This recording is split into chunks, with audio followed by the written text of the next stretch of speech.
저녁 예배는 마가복음을 강의하고 있습니다. 원래 마가복음 6장에는 굵직굵직한 많은 좋은 말씀들이 있습니다. 아마 보시면 알겠지만 마가복음 6장에 보면 어떤 말씀이 또 있느냐면 오병이어의 말씀도 있고, 그 다음에 바다 위를 걸으셨던 그 예수님의 사건들이 있었지만, 이건 제가 수요예배 때 요한복음 동일한 본문으로 설교를 요한복음의 7가지 표적해서 했었기 때문에 이 부분들이 중첩이 될까봐 바로 마가복음 7장으로 넘어갔습니다. 근데 마가복음 7장의 첫 장면은 어떻게 시작이 됐느냐, 이제 바리새인들의 전통에 대한 부분에 대해서 예수님께서 하신 말씀입니다. 근데 오늘 이 말씀을 준비하면서 첫 번째 드는 생각은 무엇이었냐면, 문득 저를 돌아보면서 이런 생각이 들었습니다.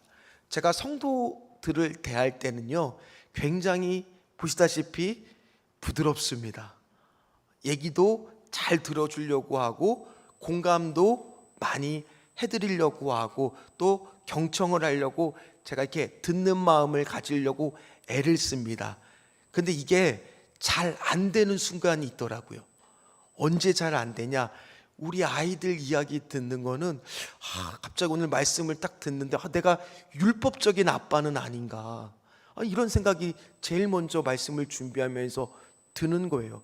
왜냐하면 성도들의 이야기는 공감하고 어떻게든지 이해해 주려고 하는데, 우리 아이들한테는 나도 모르게 딱 율법적으로 하지 마! 하는 거 아니야! 딱 이러고 있었더라고요. 왜냐하면 그게 아이들을 복종시키는 데는 가장 빠르거든요. 그러다 보니까 그 아이들이 왜 그렇게 되었는지, 왜 그런 말을 했는지 전후 사정도 듣고, 또 그럴 수밖에 없었던 것도 이해해주고 좀 공감해주면 얼마나 좋겠습니까?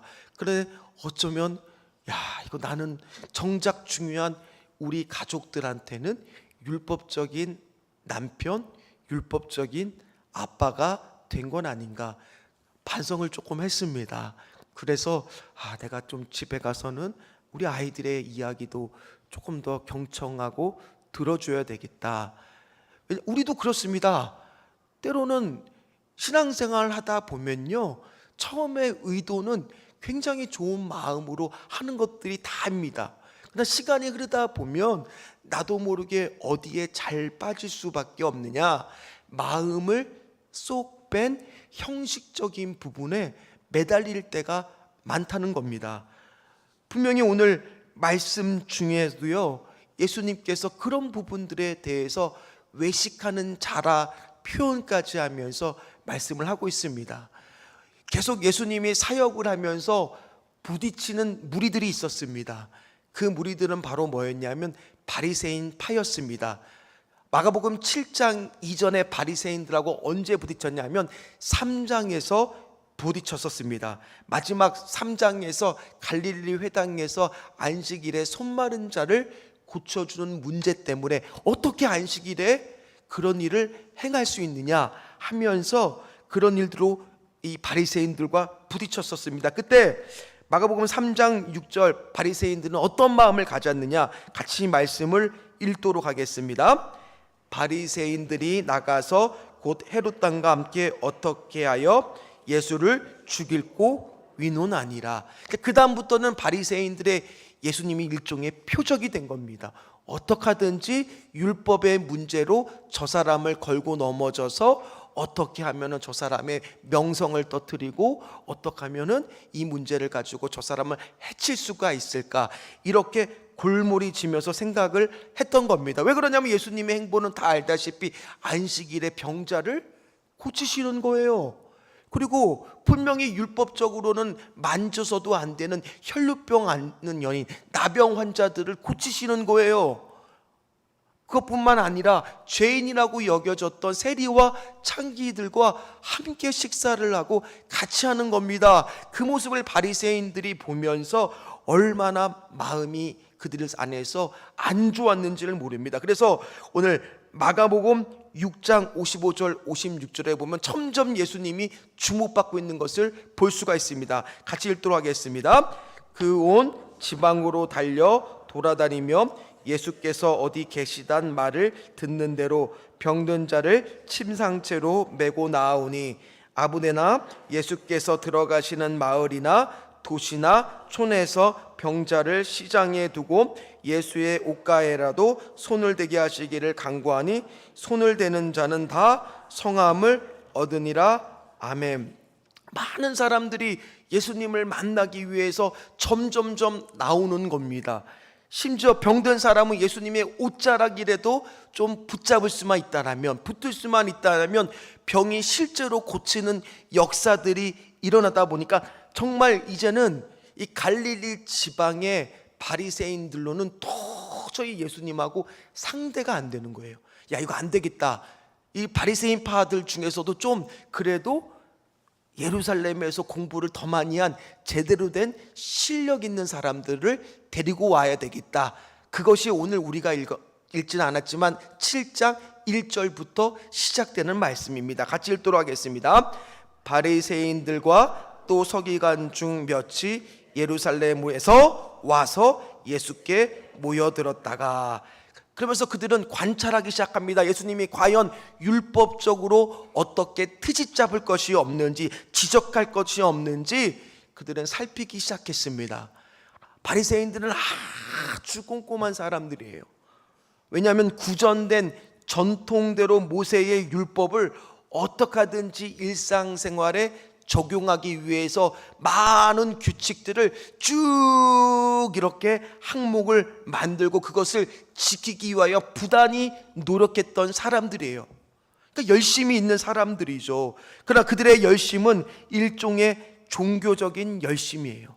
그거를 따를 자는 이 바리새인들 만한 사람들이 없었습니다. 그런데 드디어 바리새인들이 이거다, 이거 걸렸다. 드디어 그런 사건 하나가 일어납니다. 그게 2절 말씀입니다. 우리 2절 말씀을 같이 읽도록 하겠습니다.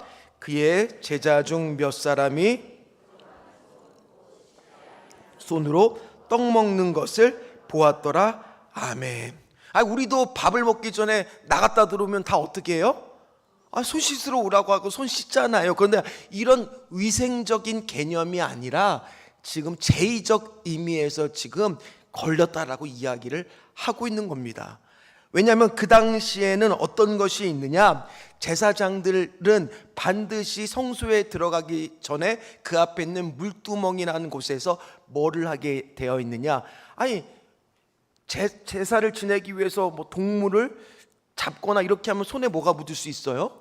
피도 묻을 수 있고 좀 더러워질 수 있잖아요. 그래서 반드시 성소에 들어가기 전에 물두멍에서 손을 어떻게 해야 되느냐? 씻었어야만 됐습니다. 근데 그것을 일상생활에서의 그대로 바리새인들은 옮겨서 무조건 음식 먹을 때 뭐까지 오늘 말하고 있느냐 하면 그릇까지 다 씻어야 되고 손까지 다 씻어야 되고, 그것을 만약 하지 않으면 뭐가 되는 거예요? 죄를 졌다라고 말하고 있는 거예요. 그런 규칙을 만든 겁니다. 오늘 5절 말씀입니다. 같이 읽도록 하겠습니다. 이에 바리새인들과 서기관들이 예수께 묻되 어찌하여 당신의 제자들은 장로들의 전통을 준행하지 아니하고 부정한 손으로 떡을 먹나이까. 아마도 제자들이요, 우리 선민이 같았나 봐요. 막 들어오면 배고프면 우리 아이들 어떻게 해요? 손도 안 씻고 앞에 뭐 떡이라도 있고 과자라도 있으면 저기 주워 먹잖아요. 낼름게 먹잖아요. 다들 그런 경험이 한 번도 없으세요? 있잖아요. 막 앞에 있으면 나도 모르게 손 씻는 것보다 아마 그런 일을 제자들이 배가 많이 고팠나 봐요. 딱 그걸 보는 순간, 그래, 요거다, 요거. 어떻게 하면 부정한 손으로 그렇게 음식을 먹을 수 있느냐, 지금 죄를 졌다라고 따지고 있는 겁니다. 저도 어렸을 때 다녔던 교회가 굉장히 그런 전통들이 많았던 교회입니다. 율법적으로도 굉장히 엄격한 교회에서 자라났습니다. 그래서 주일은 거룩하게 지켜야 된다는 것은 분명히 말씀에 나와 있는 겁니다. 그러나 어떻게 하면 거룩하게 지키는지에 대한 구체적인 행동 지침이 성경에 아주 자세하게 나온 것은 아니잖아요. 그래서 주일을 거룩하게 지키다 보니까 오락을 즐겨서는 안 된다.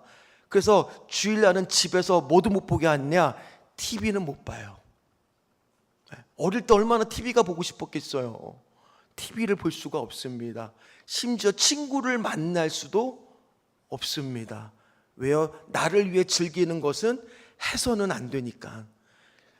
이거의 처음의 의도는 나쁜 겁니까? 좋은 겁니까? 좋은 거죠. 주의를 잘 지키려고 하는데, 그러나 어린 저로서는 그 정신도 모르는 채 뭐만 지금 배우고 있었던 거예요? 행위만 배우고 있었던 거예요. 왜 이렇게 해야 되는지는 설명해 주는 어른은 없었습니다. 심지어 돈을 써서는 안 된다, 이렇게 가르치다 보니까 어디 가서 절대로 돈을 쓰지 못하도록 부모님이 돈을 어차피 주시지도 않았습니다.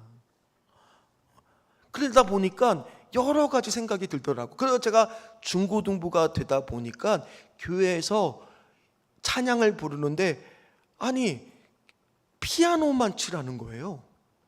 지금 우리는 찬양할 때 드럼도 치고 기타도 치는데 저거를 치면은 안 된다라고 목사님이 가르치시는 거예요. 저거는 그 당시에 용서하고 들으세요, 사단의 악기라고. 그게 어린 저로서는 이해가 안 되는 겁니다. 심지어 복음성가도 목사님이 못 부르게 하시는 거예요. 그런데 진짜 중학교 때였어요. 이해가 안 됐어요. 아니 분명히 성가대는 찬송가가 아니라 성가곡도 부르는데 왜 복음성가는 안 됩니까? 라고 용기를 내어 제가 질문을 하려고 했으나, 워낙 그때는 소심해서 속으로만 화장실에서 딱 얘기하는데 목사님이 딱 들어가고 이랬던 기억이 있습니다. 정말 궁금했습니다. 그러면 돈을 쓰지 말라면 교회에 오기 위해서 만약에 차를 놓쳐서 택시를 타고 오는 것은 안 됩니까? 온갖 이런 문제들이 계속 제 안에 궁금증으로 남아 있었습니다. 원래 목적은 다 나쁜 것이 아닙니다. 좋은 겁니다. 다 그렇게 말씀대로 살기 위해서 다 그런 강령들을 만든 겁니다. 오늘 바리새인들도 처음의 의도는 다 그랬습니다. 그러나 시간이 흐르다 보니까 뭐만 남은 거예요? 왜 그래야 되는지는 잘 모른 채 행위만 남게 되었다라는 거예요. 그래서 오늘 예수님은 이 문제에 대해서 이렇게 심각하게 우리가 읽었던 6절의 말씀처럼 이사야 말씀을 인용하면서 선포하고 있다는 겁니다. 한번 같이 읽도록 하겠습니다. 이르시되 이사야가 너희 외식하는 자에 대하여 잘 예언하였도다. 기록하였으되 이 백성이 입술로는 나를 공경하되 마음은 내게서 멀도다. 아멘. 굉장히 충격적인 말씀을 하고 있는 거예요. 뭡니까? 지금 우리가 주일에 얼마든지 이 자리에 나와서 좋은 깔끔한 옷을 입고 앉아서 찬양을 할 수도 있고 기도를 할 수도 있고 예배를 드릴 수도 있지만은 내 안에 지금 마음은 없는 채 형식만 남아있다면 그건 도리어 오늘 하나님께서는 뭐라고 하느냐? 마음이 내게서 멀어졌도다라고 말하고 있는 거예요. 말씀하고 계시는 거예요. 마치 우리가 오전에 봤던 말씀처럼 작은 것부터 시작일 때 첫 번째가 뭐였어요? 마음으로부터 시작되어야 된다라고 그랬잖아요. 마치 아나니아와 삽비라는 지금 뭐가 남은 거예요? 바나바는 그 안에 마음을 담아 자신의 소유를 팔아서 하나님께 쓰임받고 싶다라는 그런 간절하고 자원하는 마음으로 들었다면, 아나니아와 삽비라는 잘못된 동기와 목적을 가지고 그 행동을 그대로 따라했지만 성경은 사도행전 7장의 시작에 대라고 하는 헬라어를 넣어서 그러나 그 행위는 달랐다라고, 겉보기에는 똑같은 행위를 한 것처럼 보이지만 그 안에 마음이 달랐다라고 하고 있는 겁니다. 오늘 이 자리에서 예배드리고 있는 우리 가운데에서도 혹시 아마 이런 일은 아무도 없을 줄 믿습니다. 네, 잠깐 저를 자꾸 의심하게끔 하세요. 아무도 그런 분 없을 줄 믿습니다. 그러나 오늘 성경 말씀을 보면은 우리 교회 안에서도 우리의 입술은 하나님을 찾는 것 같지만은 전혀 마음은 엉뚱한 곳에 가 있다라면 하나님으로부터 멀리 떨어져 있다라는 것과 같다라는 겁니다. 그래서 예수님은 그런 자들을 뭐라고 말씀하시느냐? 바로 외식하는 자. 어렸을 때는 바깥에서 밥을 먹는 것과 이게 무슨 뜻인가 궁금했습니다. 원래 외식한다라는 얘기는 쉽게 설명을 드리면 연극한다라는 얘기예요. 연기를 하고 있다라는 얘기예요. 마치 그런 것처럼. 지금 어떻다라는 거예요? 마치 내가 오늘 찬양하고 예배드리는데 은혜 받고 있는 것처럼, 정말 하나님을 예배하는 것처럼. 그러나 내 속마음은 지금 어떻다는 거예요? 하나님으로부터 멀어지고 있더라는 거예요. 무슨 말이에요? 오늘 말씀만 보면 이 바리새인들 강에서 너는 왜 하나님의 마음을 모르느냐? 왜 예수님의 마음을 모르느냐? 온통 손 씻는 것만 지금 집중하고 거기에만 지금 매달려 있느냐? 이렇게 선포하는 거와 똑같다라는 거예요. 중요한 것은 오전에도 말씀드렸듯이 우리가 지키고 행하는 거, 우리가 헌금 중요하죠. 봉사 중요하죠. 기도, 찬양 다 중요하죠. 그러나 정작 중요한 것은 행위만 그것을 드렸을 때 하나님은 어떻게 하시겠어요? 오늘 뭐라고요? 외식하는 자와 같다. 내게서 마음이 멀어졌도다. 그럼 오늘 우리가 찬양할 때는 어떻게 찬양하게 해야 되겠습니까? 정말 내가 하나님이 너무 좋아서, 하나님께 받은 은혜가 너무 커서 내가 찬양하지 않고서는 정말 견딜 수가 없어서 하나님을 내가 기뻐 송축합니다. 그 마음으로 찬양을 하는 것이고, 기도할 때는 어떻게 기도해야 되겠습니까? 오전에도 말씀드렸다시피 내가 저 사람보다는 더 많이 기도하고 갈 거야. 그래야 사람들이 나를 보겠지. 얼마나 나는 기도를 많이 하는 사람이라고 생각하겠지. 그런 마음이 아니라 정말 내가 하나님하고 연결되고 싶어서, 하나님의 음성을 듣고 싶어서, 하나님이 이 기도하면서 나에게 주시는 그 귀한 감동을 느끼고 싶어서 그런 사모하는 마음으로 기도해야 된다는 거예요.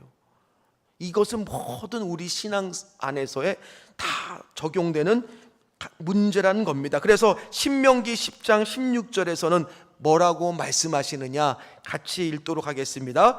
그러므로 너희는 마음의 할례를 행하고 다시는 목을 곧게 하지 말라. 마음의 할례를 받으라는 거예요. 마음의 중심을 하나님께 드리라는 겁니다. 그런데 시간이 흐르면서 우리는 자꾸 형식만 남는 신앙생활 할 때가 너무나 많다는 거예요.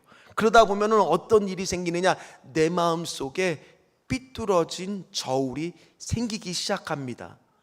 그럼 이 삐뚤어진 저울로 자꾸 다른 사람이 찬양하는 거, 헌금하는 거, 봉사하는 거, 섬기는 것들을 자꾸 거기다가 재봐서 아이고 저건 아니지, 저거 어떻게 저렇게 할 수가 있어, 아이고 어떻게 찬양을 하는데, 아이고 어떻게 박자도 하나도 안 맞네, 연습을 한 거야.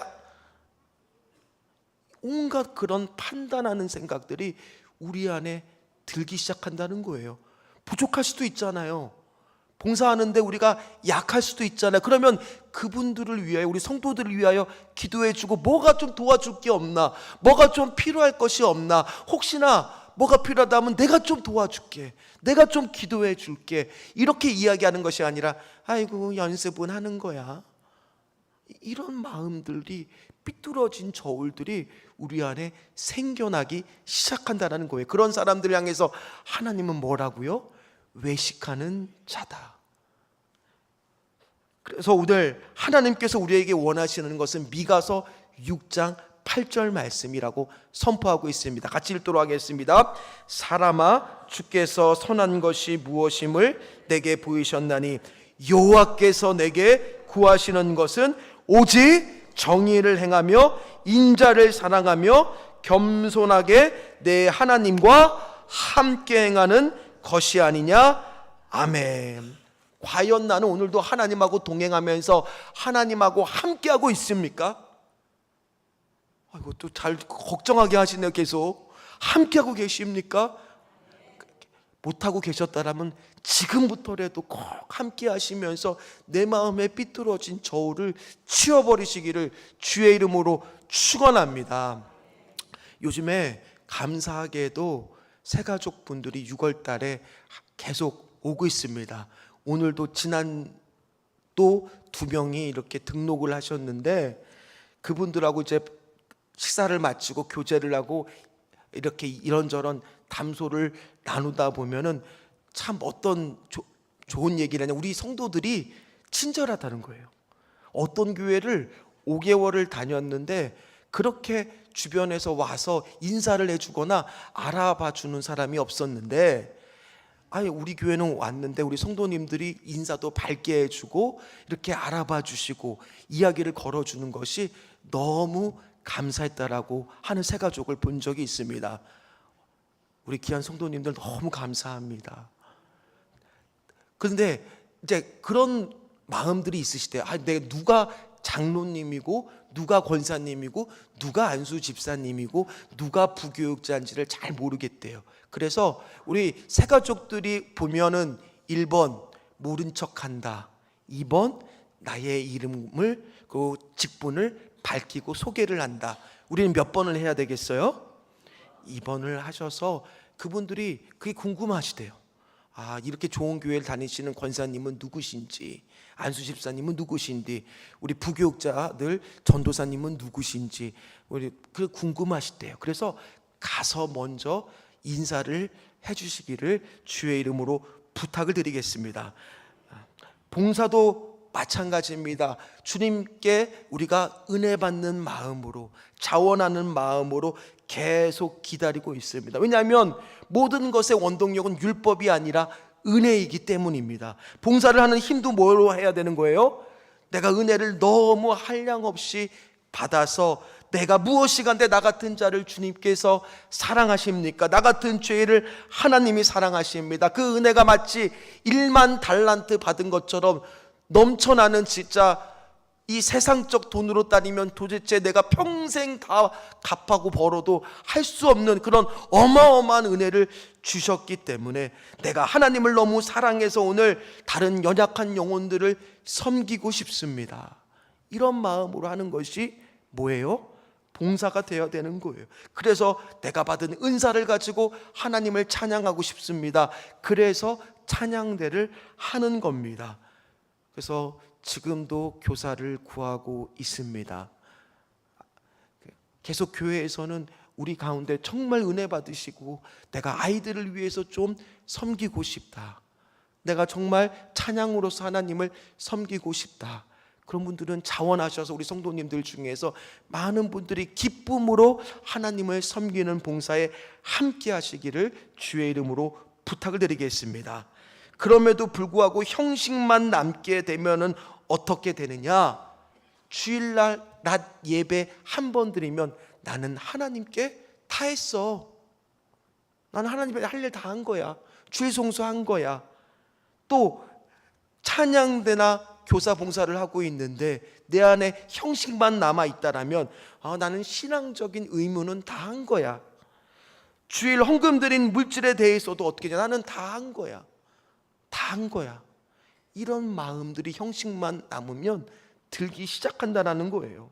그래서 하나님에 대한 사랑하는 마음 없이, 이웃에 대한 사랑하는 마음 없이 오늘 바리새인처럼 하나님을 섬길 수 있더라는 겁니다. 따라서 오늘 우리 성도님들은 은혜 받으시기를 주의 이름으로 축원합니다. 감당할 수 없는 1만 달란트와 같은 큰 은혜를 받으시기를 주의 이름으로 축원합니다. 은혜가 없으면요, 내 안에 뭐가 생겨요? 삐뚤어진 저울이 작동하기 시작해요. 나만의 저울이. 그래서 다 와서 재보고, 사람들이 안 알아주면, 아까도 저 오전에도 말씀드렸듯이 보상 심리도 생기고, 왜 이렇게 인정 욕구만 남아서 안 알아주니까 아나니아와 삽비라처럼 원망하고 불평만 남고, 심지어 하지 않는 사람들을 보면 왜 저 사람은 저렇게 안 해? 너 왜 그래? 왜 그래? 그러면서 온갖 삐뚤어진 저울만 남아있게 돼요. 잘하는 사람도 짜증, 나보다 못하는 사람도 짜증. 그렇게 티내고 잔소리하는 것을 성경에서는 뭐라고 말씀하느냐? 자기 의라고 말씀한다는 거예요. 로마서 10장 1절에서 3절까지의 말씀입니다. 같이 읽도록 하겠습니다. 형제들아, 내 마음에 원하는 바와 하나님께 구하는 바는 이스라엘을 위함이니 곧 그들로 구원을 받게 함이라. 내가 증언하노니 그들이 하나님께 열심히 있으나 올바른 지식을 따른 것이 아니니라. 하나님의 의를 모르고 자기 의를 세우려고 힘써 하나님의 의에 복종하지 아니하였느니라. 아멘. 하나님께 열심은 있지만은 올바른 지식으로 하지 않는 그 열심은, 자기 의는 자기가 좋아서 하는, 자기 충만해서 하는 의를 자꾸 세우려고 하면 그걸로는 내가 하나님과 가까이 가는 게 아니라 더 하나님하고 멀어진다는 얘기예요. 우리는 어떤 의로 해야 되는 거예요? 하나님의 의를 받아, 은혜 받아서 그것들을 해야 될 줄 믿습니다. 그렇지 않으면요, 자꾸 자기가 드러나고 싶어요. 자기가 자꾸 내세워지고 싶고 자기를 자꾸 세우고 싶어요. 그래서 오늘 제목처럼 그들만의 세상, 나만의 지금 저울을 가지고, 삐뚤어진 저울을 가지고 신앙생활 할 수 있다라는 겁니다. 그래서 그런 분들은 아무도 없어야 되겠지만은, 그렇게 신앙생활하는 분들은 율법적 행위만 남게 되더라는 거예요. 그래서 오늘 예수님은 그런 한 가지의 예를 들고 있습니다. 10절 말씀입니다. 같이 읽도록 하겠습니다. 모세는 내 부모를 공경하라 하고 또 아버지나 어머니를 모욕하는 자는 죽임을 당하리라 하였거늘. 아멘. 10계명 중에서 분명히 제 5계명은 어떤 계명입니까? 오늘 이 말씀에 나온 것처럼 내 부모를 공경하라는 것은 정확한 하나님의 정확한 말씀이에요. 이건 당연히 지켜야 되는 말씀입니다. 그리고 지키지 않았을 경우에 출애굽기 21장 17절에 보면은 이렇게 선포하고 있습니다. 자기의 아버지나 어머니를 저주하는 자는 반드시 죽일지니라. 그런데 이 율법의 정말 본질의 정신은 잊어버렸지 형식만 남다 보니까 어떤 그 당시에 사건들이 일어났느냐, 고르반이라고 하는 제도가 생겼습니다. 11절 말씀입니다. 같이 읽도록 하겠습니다. 너희는 이르되 사람이 아버지에게나 어머니에게나 말하기를 내가 드려 유익하게 할 것이 고르반 곧 하나님께 드림이 되었다고 하기만 하면 그만이라 하고. 이 고르반이라고 하는 것은 히브리어입니다. 하나님께 드려지는 제물, 예물을 뜻하는 단어입니다. 그런데 이것이 그 당시에 악용되기 시작합니다. 어떻게 악용되느냐? 바벨론 포로 시대 이후에 이제 내가 이거 하나님께 이걸 드리고 싶습니다. 그럼 이거를 고르반이라고 선포를 하면 이 고르반이라고 선포하는 것은 취소가 될 수가 없습니다. 그리고 이거는 무조건 어떤 거에서만 쓰여야 되는 거예요? 하나님께 드려지는 걸로만 쓰여져야 됩니다. 그런데 이 문제는 자식들이 부모하고 사이가 안 좋습니다. 그러면 이 부모를 복양해서 드려야 될 돈을 이 당시에 뭐라고 선포하느냐? 고르반! 이랬다는 얘기예요. 그러면 이 돈을 어떻게 한다는 거예요? 하나님께 드려지는 거기 때문에 부모를 안 줘도 된다는 거예요. 그래서 그 당시에 그렇게 이거를 악용했다라는 겁니다. 고르반 하고 나면 부모님을 봉양할 책임을, 이 좋은 뜻을 가지고, 원래 뜻은 뭐겠어요? 당연히 하나님께 드려질 것을 취소하지 말라고, 약속한 것을 지키라고 좋은 의도로 만들어진 제도를 그들은 악용해서 내 부모를 봉양하지 않는데 그 고르반 제도를 악용해서 썼다라는 겁니다. 그래서 오늘 12절처럼 그들이 그렇게 부모를 공경하는 것을 벗어나는 데 썼다는 겁니다. 12절 말씀 같이 읽겠습니다. 자기 아버지나 어머니에게 다시 아무것도 하여 드리기를 허락하지 아니하여. 아니, 그러면 이 바리새인들의 말씀을 제대로 본질을 알고 있다라면 이 고르반 제도를 악용하는 사람들을 어떻게 해야 되는 게 정상이겠어요?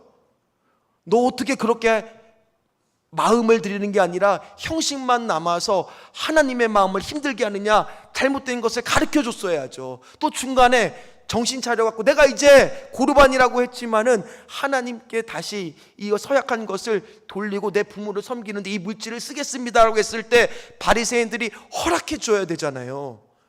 그런데 절대로 그러지 않았다라는 거예요. 오히려 그것들을 그냥 수수방관을 했다라는 겁니다. 그러니 예수님이 그것을 지금 꼬집고 있는 거예요. 어쩌면 우리 안에도 이런 고르반의 문제는 없습니까? 우리 성도님들 성경 읽기 왜 하시는 거예요? 성경 보시잖아요. 성경 왜 보시는 거예요?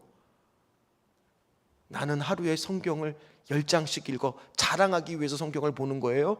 아니잖아요. 내가 하나님에 대해서 너무 사랑해서 하나님의 받은 은혜가 너무 커서 어떻게 하든지 하나님 말씀을 통해서 하나님에 대해서 알고자 하는 마음이 있어서 그래서 말씀을 봐야 되는 게 정상인 거잖아요. 왜 기도하세요?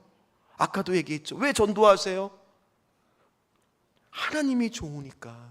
왜 헌금하십니까? 내가 전에는 물질에 매여서 살았더라면 이제는 내 물질의 주인은 하나님입니다. 하나님으로부터 모든 것이 온 줄 믿습니다. 저 물질이 나를 지배하는 것이 아니라 하나님이 나를 주장하여 주시옵소서. 그래서 나는 이 물질조차도 하나님께 온 것이니까 당연히 하나님께 기쁜 마음으로 드립니다. 그게 헌금하는 거잖아요. 근데 우리 안에는 그런 마음은 쏙 빼진 채 이 고르반처럼 형식만 남은 외식하는 자가 될 수도 있더라는 겁니다. 그것을 뭐라고요? 자기의라고요.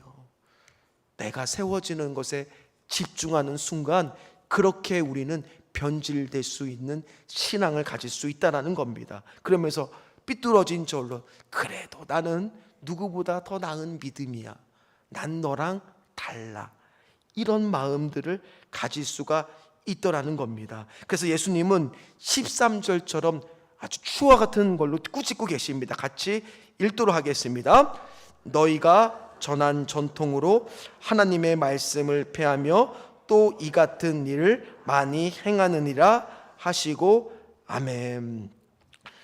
그러니 저도 오늘 말씀을 묵상을 하면서 서두에도 말씀드렸다듯이 나는 과연 우리 아이들에게 율법적 아빠 또 우리 아내한테는 율법적 남편은 아니었나 이러고 돌아보게 되더라니까요. 왜냐하면 한 주간 찔리는 사건들이 몇 가지 있었어요.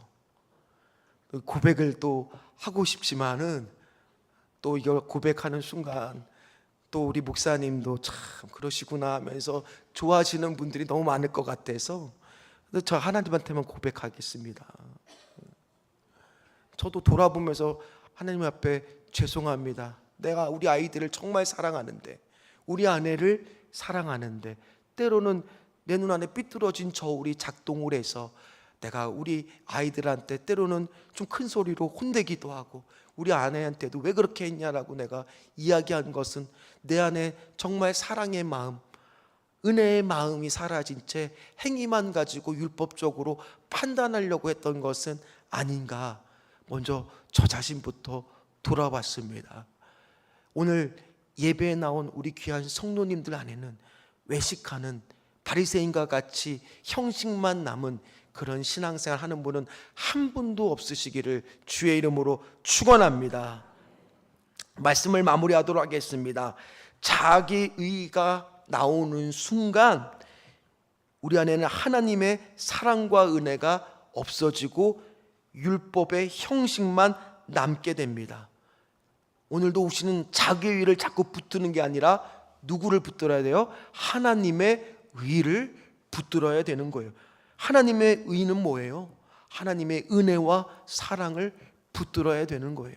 하나님의 말씀을 정확하게 그 본질을 꿰뚫고 붙들어야 돼요. 하나님의 말씀은 뭐예요? 하나님을 사랑하고 내 이웃을 사랑하라고 말씀하셨잖아요. 그 말씀을 붙드는 겁니다. 이거는 우리 안에서 모든 사역에 있어서, 전도에 있어서, 봉사에 있어서, 예배에 있어서, 헌금에 있어서 모든 곳에 동일하게 다 적용될 수 있다는 겁니다.